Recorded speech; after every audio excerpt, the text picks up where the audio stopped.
Hola, soy Aaron Martínez y hoy les voy a hablar sobre la identificación de los biomarcadores inductores del cáncer cervicuterino mediante la técnica Western Blot.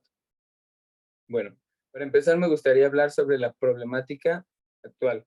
Y como sabemos, el cáncer cervicuterino es un tipo de cáncer que se ocurre principalmente por la infección del virus del papiloma humano.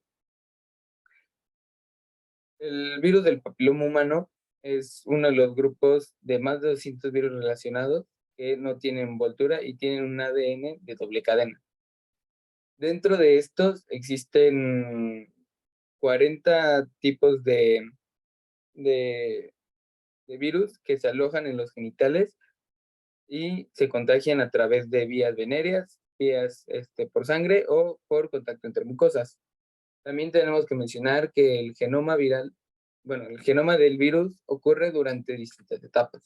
La etapa eh, E temprana, que es la principal causante de la codificación de las proteínas E1 a E7, siendo la E6 y E7 las más importantes dentro del tema de hoy, ya que son las causantes de inhibir las proteínas P53 y PRB, que son las encargadas de realizar la apoptosis celular.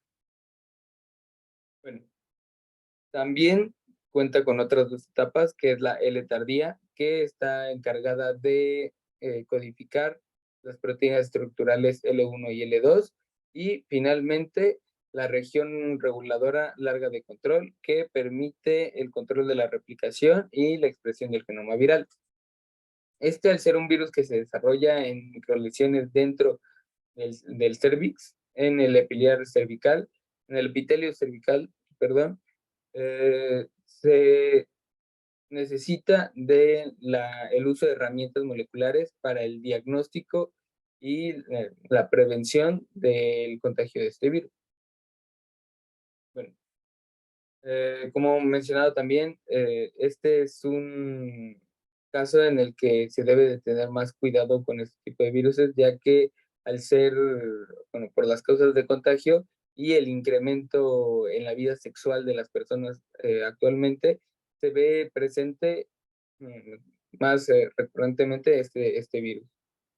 Ahora, ¿por qué es importante esta técnica que se escogió? Bueno, es más que una técnica de diagnóstico, esta es una técnica de confirmación del virus. Esta se utiliza para detectar una proteína específica en una muestra, ya sea de sangre o de tejido. Esta se llevará al laboratorio para hacerle análisis y tras esto se lleva el proceso de electroforesis en forma de gel que se encarga de separar las proteínas que se buscan dentro de la muestra. Ahora, la relación de esta técnica con el dogma central. Como sabemos, esta técnica, como se mencionó, es una técnica que se utiliza para la identificación de proteínas específicas. Por lo tanto, su relación con el dogma central principalmente es sobre la traducción, ya que para obtener este tipo de proteínas necesitamos que el RNA mensajero pueda expresar los codones, los pares de bases, para que sean codones y de esta forma obtener este tipo de proteínas. Como sabemos, la P53 y la PRB, bueno, al momento en el que la E6 y E7 están presentes, estas inhiben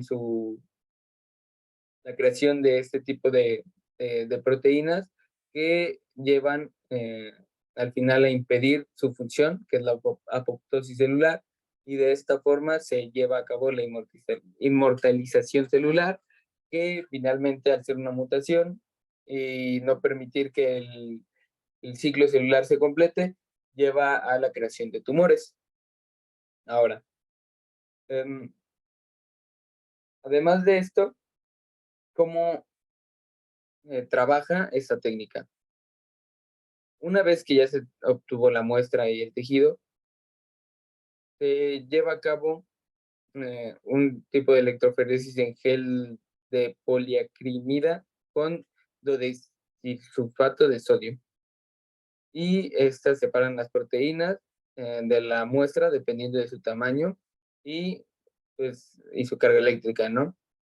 Dentro de la electroforesis se realiza una descarga eléctrica en la placa con las muestras para que de esta forma las proteínas, conforme a su tamaño, si son de menor tamaño, irán más arriba o más rápido, y las que son de mayor tamaño quedan más atrás. Posteriormente a esto se utiliza un anticuerpo específico para la proteína que buscamos. En el caso de la proteína P53, se utiliza normalmente la eh, proteína Tech P53 N Trap Agros, que esta se une a la P53 y se coloca un anticuerpo secundario con un quimioluminiscente, que en este caso sería el HRP, y finalmente se mide la concentración de esta proteína con un espectrómetro. Para la interpretación de resultados, tenemos que detectar la cantidad que se ve expresada de este tipo de proteínas.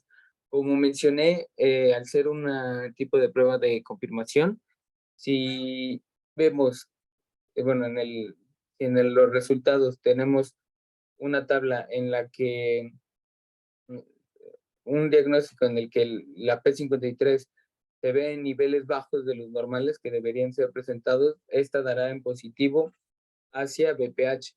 Si esta tiene producciones de esta proteína a parámetros normales, significa eh, es, que es negativa al BPH. Pero como se dice, esta es más de confirmación. Obviamente existen ciertos controles de concentración de este tipo de proteínas dentro del muestreo, un número que se espera. Al ser más bajo y ir bajando, sabremos en qué etapa se encuentra o qué grave es la presencia de las proteínas inhibidoras, la E6 y la E7, y de esta forma saber detalladamente o la gravedad en la que se debe tratar al paciente. Ahora, hay dentro del rubro de los resultados existen otras dos posibilidades, que sean pruebas no válidas, que en este caso, muestreos no válidos, que en este caso serían dañados por algún error humano y no se llegaría a notar la presencia, y solo quedaría esto, positivo y negativo.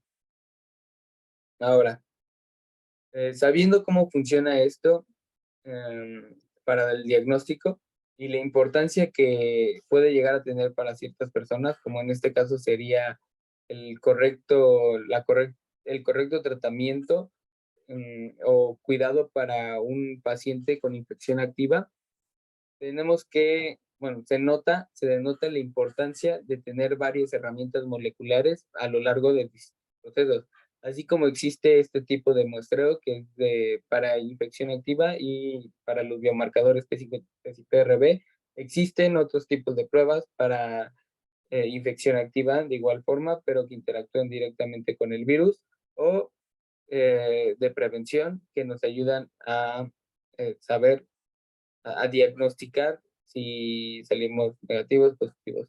Claro que este es un tipo de control que se debe llevar a cabo actualmente con más seriedad.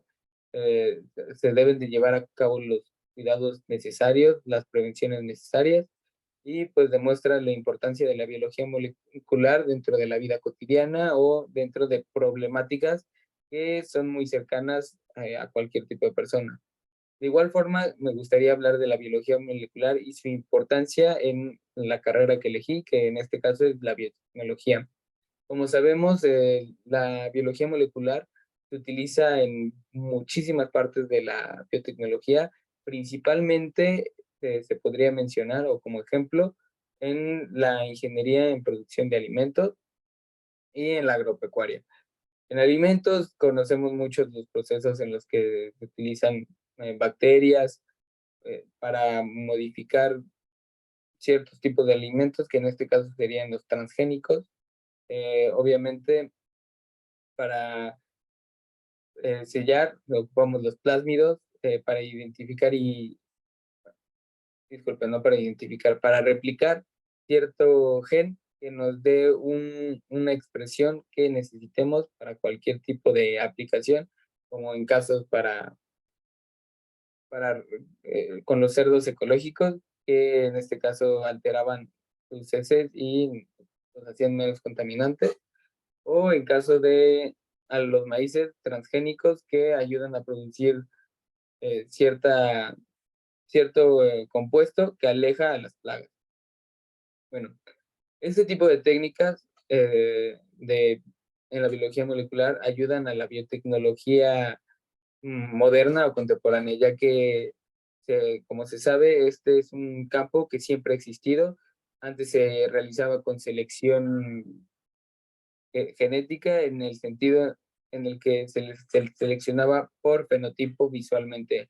Ahora con la biología molecular podemos realizar este tipo de selección genética a un nivel mucho más quirúrgico, mucho más preciso y encontrar formas de solucionar con el medio ambiente o con expresiones de este modo temas industriales. Bueno, eso sería todo. Muchas gracias.